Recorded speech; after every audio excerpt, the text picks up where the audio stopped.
Breaking news చూస్తున్నాం. హైదరాబాద్ నగరంలో గత కొన్ని ఏళ్ల నుంచి అద్దె ఇంట్లో ఉంటున్న నిరుపేద కుటుంబాలకు రేవంత్ సర్కార్ గుడ్ న్యూస్ చెప్పింది. వారి సొంతింటి కలను నెరవేర్చబోతోంది. రైట్, మీరు విన్నది నిజమే. చాలా కాలం నుంచి అద్దెంట్లో ఉంటూ రెంట్లు కడుతూ తిప్పలు పడుతున్నటువంటి చాలామంది నిరుపేదల కోసం మరి ఇందిరమ్మ ఇళ్ల నిర్మాణానికి హైదరాబాద్ మహానగరంలో రాష్ట్ర ప్రభుత్వం ముఖ్యమంత్రి రేవంత్ రెడ్డి శ్రీకారం చుట్టారు. సో గతంలో మనం చూసినాం, కేవలం గ్రామీణ ప్రాంతాల్లో మాత్రమే ఇందిరమ్మ ఇళ్ల నిర్మాణం జరిగింది. అక్కడ 5 లక్షల రూపాయలు ప్రభుత్వం ఆర్థిక సాయంతో కొన్ని ఇళ్ల నిర్మాణం అయితే జరిగింది. ఒక్కో నియోజకవర్గానికి 2-3 వేల ఇళ్లనైతే కేటాయించడం జరిగింది. అయితే మరి ఇందిరమ్మ ఇళ్ల నిర్మాణము హైదరాబాద్కు విస్తరిస్తుంది. హైదరాబాద్ లాంటి మహానగరంలో సో చాలామంది సొంతిల్లు కోసం ఎదురు చూస్తూ ఉన్నారు. అటువంటి వారికి అయితే ఇది నిజంగా గుడ్ న్యూస్. ఇప్పటివరకు గ్రామీణ ప్రాంతాలకు మాత్రమే పరిమితమైన ఇందిరమ్మ ఇళ్ల పథకాన్ని ఇప్పుడు హైదరాబాద్కి కూడా విస్తరింపజేస్తుంది రాష్ట్ర ప్రభుత్వం. మొదటి విడతలో వేలాది ఇళ్ల నిర్మాణము ప్రతి నియోజకవర్గానికి ప్రత్యేక కోటాను ఏర్పాటు చేయబోతుంది. మీ సేవ వాట్సాప్ ద్వారా దరఖాస్తుల ప్రక్రియను సిద్ధం చేస్తుంది. ఆగస్టు 10 చివరి తేదీని మరి డెడ్లైన్ పెడుతూ 100 రూపాయల దరఖాస్తు ఫీజుతో 10,000 టోకెన్ అడ్వాన్స్ను ఏర్పాటు చేసింది. అసలు ఈ పథకం ఎలా పనిచేస్తుంది, దీనికి ఎవరు అర్హులు, దీన్ని ఎలా దరఖాస్తు చేసుకోవాలి, ఇటువంటి పూర్తి డీటెయిల్స్ క్లియర్గా ఈ లైవ్లో ఎక్స్ప్లెయిన్ చేసుకుందాం. సో ఇప్పటి వరకు ఇందిరమ్మ ఇళ్ల పథకం ప్రధానంగా గ్రామీణ ప్రాంతాలు అమలు అవుతున్నటువంటి నేపథ్యంలో so greater Hyderabad municipal corporation పరిధిలో కూడా అమలు చేయాలంటూ తెలంగాణ ప్రభుత్వం నిర్ణయించింది. హైదరాబాద్లోని 26 అసెంబ్లీ నియోజకవర్గాల్లో నివసించే అర్హులైన పేద కుటుంబాలకు బహుళ అంతస్తుల భవనాల్లో ఫ్లాట్లు నిర్మించి ఇవ్వనున్నారు. ప్రభుత్వం ప్రణాళిక ప్రకారం మొదటి విడతలో ప్రతి నియోజకవర్గానికి 500 ఇళ్ల చొప్పున కేటాయించున్నారు. అయితే ఇప్పటికే 16 నియోజకవర్గాల్లో 480 చొప్పున మొత్తం 7,680 ఇళ్ల నిర్మాణానికి శ్రీకారం చుట్టారు. సో మిగిలిన నియోజకవర్గాల్లో త్వరలోనే స్థలాన్ని గుర్తించి నిర్మాణ పనుల్ని కూడా ప్రారంభించబోతున్నారు. సో ప్రస్తుతం ఆర్థిక సంవత్సరంలో మొత్తం 1,00,000 ఇళ్ల నిర్మాణం లక్ష్యంగా ప్రభుత్వం పెట్టుకున్నట్టు తెలుస్తోంది. అర్హులైన వారు 3 విధానాలుగా దరఖాస్తు చేసుకోవచ్చు. మొదటి విధానం, మీరు నివసిస్తున్న నియోజకవర్గ పరిధిలోని మీ సేవా కేంద్రానికి వెళ్ళి దరఖాస్తు చేసుకోవచ్చు. రెండో విధానం, ప్రభుత్వం అందుబాటులో ఉంచిన వాట్సాప్ నెంబర్ 8096958096 ద్వారా కూడా అప్లై చేసుకోవచ్చు. ఇక మూడో విధానం, మీ సేవ అధికారిక వెబ్సైట్ ద్వారా ఆన్లైన్లో కూడా దరఖాస్తు చేసుకునే అవకాశం కల్పించింది. ఈ పథకానికి అర్హులైన వారు ఆగస్టు 10లోగా తప్పనిసరిగా దరఖాస్తు చేసుకోవాలి. మీ సేవ ద్వారా అవసరమైన పత్రాలని సమర్పించాలి. ఆ తర్వాత అధికారులు దరఖాస్తులను పరిశీలించి అర్హుల జాబితాను సిద్ధం చేస్తారు. ఇక అప్లికేషన్ ఫీజు గురించి కూడా తెలుసుకుందాం. దరఖాస్తు చేసేటప్పుడు 100 రూపాయల అప్లికేషన్ ఫీజు చెల్లించాలి. ఆ తర్వాత మరి ఈ 100 రూపాయలు తిరిగి ఇవ్వరు. ఇక అదనంగా టోకెన్ అడ్వాన్స్ను 10,000 రూపాయలు చెల్లించాలి. ఈ 10,000 టోకెన్ అడ్వాన్స్ ఎందుకంటే చాలామందికి ఇదే పెద్ద సందేహం. సో మీకు ఇల్లు కేటాయించకపోతే ఆ 10,000 రూపాయల అడ్వాన్స్ను తిరిగి మళ్ళీ మీకు ఇచ్చేస్తారు. ఒకవేళ మీకు కనుక ఇల్లు కేటాయిస్తే ఆ మొత్తాన్ని లబ్ధిదారుడు చెల్లించాల్సిన వాటాలో సర్దుబాటు చేస్తారు. ఇక దరఖాస్తుకు అవసరమైన పత్రాల గురించి తెలుసుకుందాం. ఈ పథకానికి దరఖాస్తు చేయడానికి ప్రధానంగా ఆధార్ కార్డు తప్పనిసరి. ఇక ఆధారంగానే దరఖాస్తు నమోదు చేస్తారు. అవసరమైతే ఆదాయ ధృవీకరణ, నివాస ధృవీకరణ వంటి ఇతర పత్రాలను సైతం అధికారులు పరిశీలించే అవకాశం ఉంటుంది. ఇక ఈ పథకానికి దరఖాస్తు చేయాలంటే ఎట్లా అనేది ఇప్పుడు తెలుసుకుందాం. కనీసం 10 సంవత్సరాలుగా హైదరాబాద్ పరిధిలో నివసించి ఉండాలి. సొంత ఇల్లు లేదా ఫ్లాటు ఉండకూడదు. గత ప్రభుత్వాలలో హౌసింగ్ స్కీమ్ ద్వారా మీరు ఎటువంటి లబ్ధి పొంది ఉండకూడదు. ప్రస్తుతం నివసిస్తున్న నియోజకవర్గంలోనే ఈ దరఖాస్తు చేసుకోవాలి. ఇక కుటుంబ వార్షిక ఆదాయం 6 లక్షల రూపాయలకు మించి పైబడి ఉండకూడదు. సో ఈ 5 అర్హతలు పూర్తిగా నెరవేరితేనే దరఖాస్తు పరిశీలనకు అవకాశం ఉంటుంది. అయితే ప్రభుత్వం ఒక్కో ఇంటిపై 5 లక్షల సబ్సిడీ అందిస్తోంది. లబ్ధిదారుడు మిగిలిన 6 లక్షలు చెల్లించాలంటే మొత్తం ఓవరాల్గా 11 లక్షల రూపాయలు ఈ ఫ్లాట్కు సంబంధించినటువంటి ఒక నేపథ్యాన్ని ప్రభుత్వం ఇస్తున్నటువంటి పరిస్థితి. రైట్ నౌ ఈ 6 లక్షలు ఒకేసారి చెల్లించాల్సిన అవసరం కూడా లేదు. ప్రభుత్వం విడతల వారీగా చెల్లించే అవకాశం కల్పించింది. ఇల్లు కేటాయించే సమయంలో 1,00,000 రూపాయలు ఇవ్వాలి. ఆర్సీసీ నిర్మాణం అంటే ఏదైతే స్లాబ్ లెవెల్లో ఒక 2 లక్షల రూపాయలు ఇవ్వాలి. నిర్మాణం చివరి దశలో 2 లక్షల రూపాయలు ఇవ్వాలి. ఇల్లు అప్పగించే సమయంలో మిగిలిన మొత్తం ఇవ్వాలి. సో ఈ డబ్బులు ప్రభుత్వానికి ఎవరైతే అర్హులు ఉంటారో నిరుపేదలు ఇవ్వాల్సిన అమౌంట్ ప్రభుత్వం మీకు ఇవ్వదు, మీరు ప్రభుత్వానికి ఇవ్వాలి. సో ఒకసారి దీన్ని కన్ఫ్యూజ్ అవ్వదు. చాలామంది అనుకుంటున్నారు ప్రభుత్వానికి మేము డబ్బులు ఇవ్వాలా, ప్రభుత్వమే మాకు డబ్బులు ఇవ్వాలా అనుకుంటుంది. సో గ్రామీణ ప్రాంతాల్లో ఇందిరమ్మ ఇళ్ళకి ఏంటంటే ప్రభుత్వము అక్కడ లబ్ధిదారుల ఖాతాలో 5 లక్షల రూపాయలు విడతల వారీగా వేసేది. కానీ హైదరాబాద్ నగరంలో ఇది మొత్తం కూడా ఉల్టా అయిపోయింది.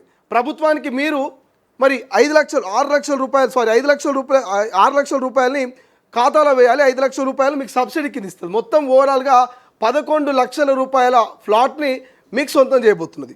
సో ఒకసారి ఈ ఇందిరమ్మ ఫ్లాట్ అమ్ముకోవచ్చు అనేటువంటి సందేహం కూడా చాలామందికి ఉంది. అంటే జనరల్గా మనం చూస్తుంటాం, ఫ్లాట్ వస్తుంది, ఫ్లాట్ వచ్చిన తర్వాత దీన్ని ఎవరికైనా అమ్ముకోవచ్చా, ఎవరికైనా బదిలీ చేసుకోవచ్చా అనేటువంటి ఒక సందేహం ఉంటుంది.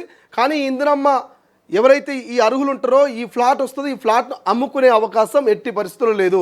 రాష్ట్ర ప్రభుత్వం ముఖ్య ఉద్దేశము ఎవరైతే నిరుపేద అర్హులు ఉంటారో వాళ్ళకి మరి ఒక సొంత ఇల్లు నిర్మించి ఇవ్వడమే వాళ్ళ యొక్క ముఖ్యమైనటువంటి లక్ష్యం. సో సొంత ఇల్లు నిర్మించి ఇచ్చిన తర్వాత దాని దళారులకో లేకపోతే ప్రైవేటు వ్యక్తులకో అమ్ముకుంటామంటే ప్రభుత్వం చూస్తూ ఊరుకోదు, కఠినమైనటువంటి చర్యలు తీసుకుంటుంది. కాబట్టి అమ్ముకునే అవకాశాన్ని మరి లబ్ధిదారులకైతే కల్పించినటువంటి పరిస్థితి మనకు అనిపించింది. సో ఓవరాల్గా ప్రభుత్వం స్పష్టమైన నిబంధనలు సైతం పెట్టింది. ఈ పథకం ద్వారా పొందిన ఫ్లాట్ను విక్రయించడానికి అనుమతి ఉండదని, దీని ఉద్దేశం నిజంగా ఇల్లు లేని పేద కుటుంబాలకు శాశ్వత నివాసం కల్పించడం. ఇక హైదరాబాద్లో 10 ఏళ్లకు పైగా అద్దె ఇళ్లలో ఉంటున్నటువంటి కుటుంబాలు, సొంత ఇల్లు లేని మధ్యతరగతి, దిగువ మధ్యతరగతి కుటుంబాలు ప్రభుత్వ హౌసింగ్ పథకాల ప్రయోజనం ఇప్పటి వరకు పొందని అర్హులైనటువంటి పేదలు ఈ పథకం ద్వారా లబ్ధి పొందే అవకాశం ఉంటుంది. ఇక అర్హులైన వారు ఆగస్టు 10వ తేదీ ఇక చివరి డెడ్లైన్గా పెట్టింది. మీ సేవ కేంద్రం కానీ, మీ సేవ వెబ్సైట్ కానీ, వాట్సాప్ నెంబర్ 8096958096 ద్వారా దరఖాస్తు చేసుకోవాల్సి ఉంటుంది. సో అధికారులు దరఖాస్తులను పరిశీలించి అర్హులైన జాబితాను సిద్ధం చేసిన తర్వాతే మొదటి విడత లబ్ధిదారుల జాబితాను ప్రకటిస్తారు. సో క్లియర్గా ఇక్కడ మీకు మరొకసారి నేను ఎక్స్ప్లెయిన్ చేసేటువంటి ప్రయత్నం చేస్తా. సో ఎవరు కూడా తొందరపడి దళారుల మాటలు నమ్మి, మధ్యవర్తుల మాటలు నమ్మి, రాజకీయ నాయకులకు సంబంధించినటువంటి కొంతమంది పొలిటికల్గా తమ పవర్ని యూజ్ చేసే వాళ్ళు ఉంటారు. సో వాళ్ళకు సంబంధించి వాళ్ళు కూడా కొంతమంది మీకు ఇందిరమ్మ ఇల్లు ఇప్పిస్తాం, మీరు నాకు ఒక 2 లక్షలు ఇవ్వండి, 3 లక్షలు ఇవ్వండి అని చెప్పేసి మధ్యవర్తులు ఈ టైంలో ఎంట్రీ ఇచ్చేటువంటి అవకాశం ఉంటుంది. సో ఒక్కసారి వాళ్ళకు సంబంధించి అంటే మధ్యవర్తులకు సంబంధించి కూడా మీరు వాళ్ళ ట్రాక్లో కనుక పడితే ఇబ్బందులు పెట్టే అవకాశం ఉంటుంది. రైట్, ఒకసారి దీనికి దరఖాస్తు సంబంధించిన ప్రక్రియను చూద్దాం, ఎట్లా దరఖాస్తు చేసుకోవాలి. సో ఏంటంటే ఒక ప్రాసెస్ మీకు చెప్పేటువంటి ప్రయత్నం చేస్తా. రైట్, 3 విడతల్లో 3 రకాలుగా మనం దరఖాస్తు చేసుకోవచ్చు. సో మొదటి విధానం 1 మనం ఇంతకుముందే మాట్లాడుకున్నాం. సో మొదటి విధానం ప్రకారం మీరు నివసిస్తున్నటువంటి నియోజకవర్గంలోని ఈ మీ సేవ ద్వారా మీరు దరఖాస్తు చేసుకోవచ్చు. సో ప్రాసెస్ నెంబర్ 2 రెండో విధానం ఏదైతే ప్రభుత్వం అందుబాటులో ఉంచినటువంటి వాట్సాప్ నెంబర్, ఏంటి ఆ వాట్సాప్ నెంబర్ 8096958096. సో ఈ వాట్సాప్ నెంబర్ ద్వారా కూడా మీరు దరఖాస్తు చేసుకోవచ్చు. రైట్ నౌ మూడో విధానం ప్రాసెస్ 3 మూడో విధానం మీ సేవ అధికారిక వెబ్సైట్, అఫీషియల్ వెబ్సైట్ ఉంటుంది కదా. సో ఈ అధికారిక వెబ్సైట్ ద్వారా కూడా మీరు రైట్ దరఖాస్తు చేసుకోవచ్చు. ఇక్కడ కనిపిస్తున్నాయి కదా, ఈ 3 విధాలుగా మీరు ఇందిరమ్మ ఇల్లుకు దరఖాస్తు చేసుకోవచ్చు. ఒకటి మీ సేవ కేంద్రాల ద్వారా, అది మీరు స్థానికంగా ఉన్నటువంటి నియోజకవర్గంలో ఉన్న మీ సేవ ద్వారానే అప్లై చేసుకోవాలి. 2 వాట్సాప్ నెంబర్, ఇక్కడ కేటాయించిన 8096958096 వాట్సాప్ నెంబర్ ద్వారా మీరు దరఖాస్తు చేసుకోవచ్చు. 3వ ఆప్షను ఏ అధికారిక వెబ్సైట్ అయితే ఉంటుందో ప్రభుత్వానికి సంబంధించినటువంటి అధికారిక వెబ్సైట్ ద్వారా మీరు దరఖాస్తు చేసుకోవచ్చు. ఇట్లా 3 రకాలుగా మీరు దరఖాస్తు చేసుకోవచ్చు. మనం ఇంతకుముందే మాట్లాడుకున్నాం అసలు అర్హులు ఎవరు, అనర్హులు ఎవరు. అర్హులు ఎవరంటే గత 10 సంవత్సరాల నుంచి హైదరాబాద్ నగరంలో మరి అద్దె ఇంట్లో ఉంటున్న వాళ్ళు మాత్రమే దీనికి అర్హులు. ఇక పాయింట్ నెంబర్ 2, ఇప్పుడు ఎవరైతే ఇందిరమ్మ ఇళ్ళ కోసం దరఖాస్తులు చేస్తున్నారో వాళ్ళకి ఎట్టి పరిస్థితుల్లో సొంత ఇల్లు కానీ లేదంటే ఫ్లాట్ కానీ ఉండకూడదు. సొంత ఇల్లు ఉండొద్దు, వాళ్ళకి ఫ్లాట్ ఉండదు. ఇది కండిషన్ 2. అండ్ థర్డ్ కండిషన్ వచ్చేసి, మూడో కండిషన్ వచ్చేసి ఎవరైతే మరి ఇందిరమ్మ ఇల్లు కోరుకుంటున్నారో వాళ్ళకు గత ప్రభుత్వాలలో ఎట్టి పరిస్థితుల్లో వాళ్ళు లబ్ధి పొంది ఉండకూడదు. అంటే గతంలో వాళ్ళకి ఇందిరమ్మ ఇల్లు లేకపోతే కేసీఆర్ గారు ఇచ్చిన డబుల్ బెడ్రూమ్లో ఇటువంటి ప్రభుత్వం నుంచి ఎటువంటి బెనిఫిట్ రాకుండా ఉండాలి ఇళ్ళ విషయంలో. సో అటువంటి బెనిఫిట్స్ రాని వాళ్ళు, గతంలో లబ్ధి పొందిన వాళ్ళు దీనికి అనర్హులు. సో ఎవరైతే లబ్ధి పొందలేరో వాళ్ళు మాత్రమే అర్హులుగా చెప్తా ఉన్నారు. రైట్గా కండిషన్ 4 ఆధార్ కార్డ్ తప్పనిసరి. ఆధార్ కార్డ్ తప్పనిసరి. కండిషన్ 5 ఏదైతే 6 లక్షల రూపాయలు వాళ్ళ సంవత్సర ఆదాయము 6 లక్షల రూపాయల లోపు మాత్రమే ఉండాలి. సో అవసరమైతే మీ నివాస ఆదాయ ధృవీకరణ పత్రాలను కూడా మరి అధికారులు చెక్ చేసేటువంటి అవకాశం ఉంటుంది. సో ఇవంతా కూడా ప్రాసెస్. అండ్ ఒకసారి మరి దీని చివరి డేట్ ఎప్పుడున్నది, దీనికి సంబంధించిన అమౌంట్ ఎంత అనేది కూడా మనం డిస్కస్ చేద్దాం. సో చివరి తేదీ ఆగస్టు 10వ తారీఖును డెడ్లైన్గా పెట్టి ఆగస్టు 10 వరకు మీరు దరఖాస్తు చేసుకోవాలి. దరఖాస్తు ఫీజు 100 రూపాయలు ఖచ్చితంగా చెల్లించాలి. ఏ మీ సేవకు పోయినా అఫీషియల్ వెబ్సైట్లో అయినా వాట్సాప్లో అయినా 100 రూపాయలు దరఖాస్తుకు సంబంధించిన ఫీజు.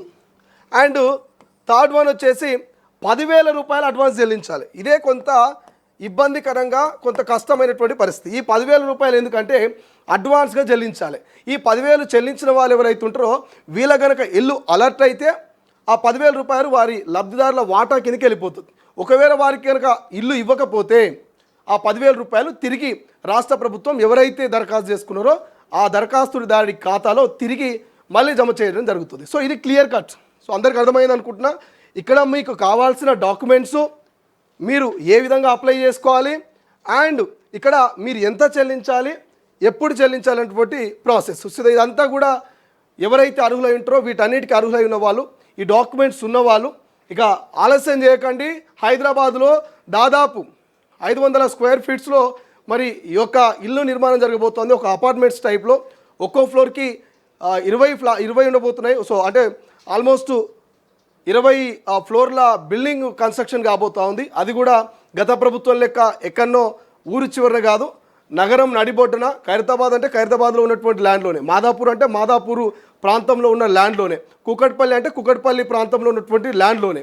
సో ఇట్లా ఎక్కడి ప్రజలకు అవసరాలకు తగ్గట్టుగా వాళ్ళ స్కూలు, వాళ్ళ బిజినెస్, వాళ్ళకు అవసరమైనటువంటి ఏవైతే వ్యాపారం కావచ్చు, ట్రావెల్కు అన్నిటికీ అనుకూలంగా ఉన్నటువంటి ప్రదేశాల్లోనే మరి ఇందిరమ్మ ఇళ్లను టవర్ల రూపంలో నిర్మించబోతా ఉన్నారు. కాబట్టి సో ఆలస్యం చేయకండి. మీరు కనుక అర్హులై ఉంటే, మీరు దరఖాస్తు చేసుకోవాలనే ఇంట్రెస్ట్ కనుక ఉంటే వెంటనే మీ స్థానిక మీ సేవకు వెళ్ళండి, అక్కడ దరఖాస్తు చేసుకోండి, ఇందిరమ్మ ఇల్లును సొంతం చేసుకునే ప్రయత్నం చేయండి. సో ఇది మొత్తం మీద రాష్ట్ర ప్రభుత్వం అయితే ఈ అప్డేట్స్ ఇచ్చింది. సో ఒక్కసారి మీ అప్లికేషన్ దరఖాస్తు సమయంలో కొన్ని పత్రాలను అడిగేటువంటి అవకాశం ఉంటుంది. కాబట్టి ఎంతకైనా మంచిది మీ దగ్గర ఉన్నటువంటి అన్ని పత్రాలని తీసుకొని మీ సేవా సెంటర్కి వెళ్తే ఇంకా బాగుంటుంది.